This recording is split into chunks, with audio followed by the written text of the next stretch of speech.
Bear with me, I haven't tried this with a mask on yet, so. Good morning, hope you're all having a wonderful Monday morning. My name is Ryan Lagis. My co-researchers are, Emma Warple. Kodiak McDonald. and today we're going to be going over a research question, which is how exercise has an impact on reducing stress levels among college-age students. And as you can see from the first study, college is stressful, and that is reinforced by studying Eisenbach done in 2020 about COVID, during COVID, and it found that mental health issues are the leading impediment to academic success among college-age students. And it's found that mental health issues, including they can impact motivation, concentration, and social interactions, all of which are crucial upon achieving further higher education. And you might ask, why is this important? So let me ask, how many of you guys experience stress on a daily basis? All right, there we go. Weekly basis? Monthly basis?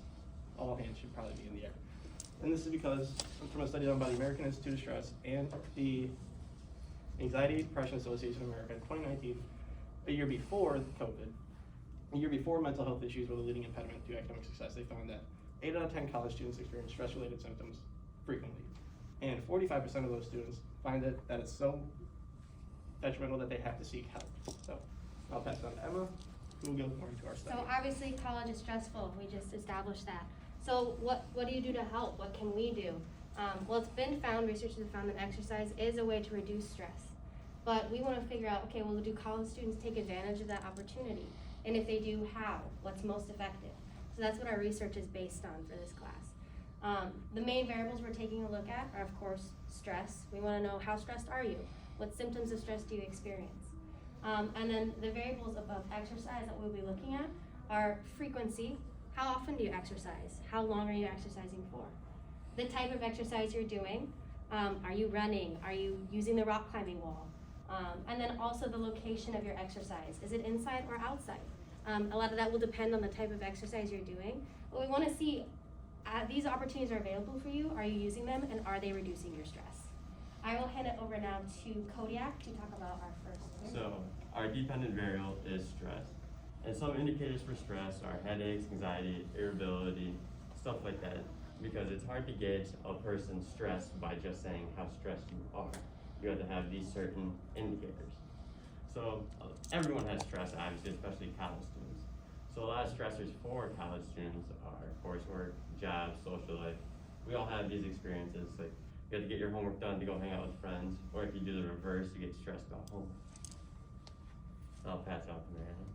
So our first variable is frequency. So we're basically looking at how frequently does one exercise. So frequency can be defined as the number of days per week in which exercise has occurred.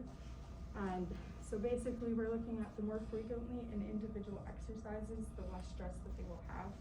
So going further on that, exercising consistently throughout the week is far more beneficial than exercising just occasionally throughout the week. So if you're to exercise for 30 minutes, 4 to 5 times a week, that's going to be far more beneficial than exercising for 90 minutes, 1 to 2 times a week. And so we use a Likert scale to ask for respondents on average how frequently do they exercise. They can answer between never and multiple times a day and that should help us to figure out if that's causing stress. Multiple times a day, good on you. I will go ahead and talk about the type of exercise. So this is one of our survey questions. It has yet to be edited after our lovely feedback that we got. But this includes mainly all of the options we offer on our Northern offers on campus. And students can select, okay, I participate in all of the following activities. We'll use this to, again, correlate, okay, they're doing this type of exercise, they marked this as their level of stress, and let's see what kind of results we get. How long are they doing this for? Just another way for us to determine how students are using campus effectively. Something interesting about this as well, research has been done that proves higher metabolic activity done, like is active whenever you're doing a cardio activity or aerobic exercise. Are students choosing to do more aerobic exercise because they know it will reduce their stress? That's another thing we want to investigate by asking this type of question. All right, so our final hypothesis is about the location, the independent variable is the location of the exercise being done. As you can see, we have our sample questions on the side that have been edited, which I'll get back to later. But the study that I found multiple studies that reinforce the location of exercise has reduced impact on stress. In this Emma Lawton study in 2017, it's very similar to what our study has done.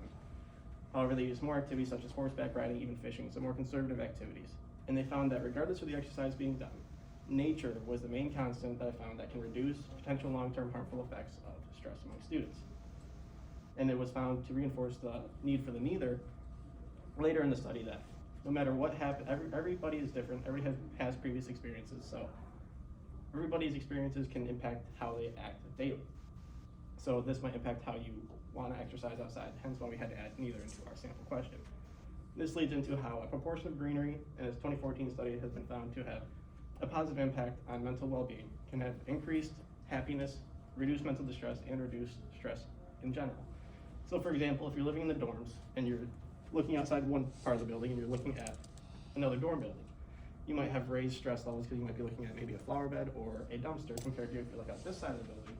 You're looking at the woods, a pathway, a patio, you might see the sunset off a J-Ridge, they'll have lower stress levels.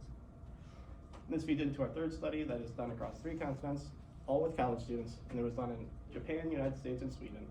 And it was done for the sole purpose being that the United States they're ranked among the top in the world for academics, but they also rank among the top in the world for stress and depression levels. So it's a good reasoning behind the study. And they found that as little as 10 minutes done outside and for students in urban areas, which may not impact Northern Michigan University students, but this study is well bigger than Northern in itself. So they found that just 10 minutes of outside activity can have a positive impact on your mental well-being, your psychological and physiological health in general.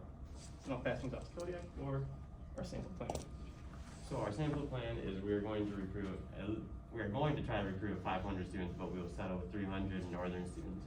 The reason we are sticking with 300 Northern students is because we are only asking questions that apply to Northern students really, like only our activities, what our facilities have. And the age has got to be between 18 and 29 because after 29 you really start to get extraneous variables that add stress to people's lives that we can't really control.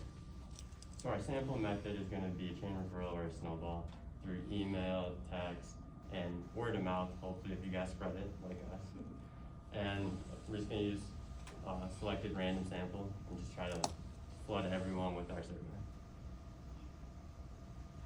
Okay, and so to wrap up, the purpose of our research is to determine the effectiveness of college students' exercise habits in decreasing their stress levels. So obviously our dependent variable is stress, and we're looking at how frequency, type of exercise, and location affects that.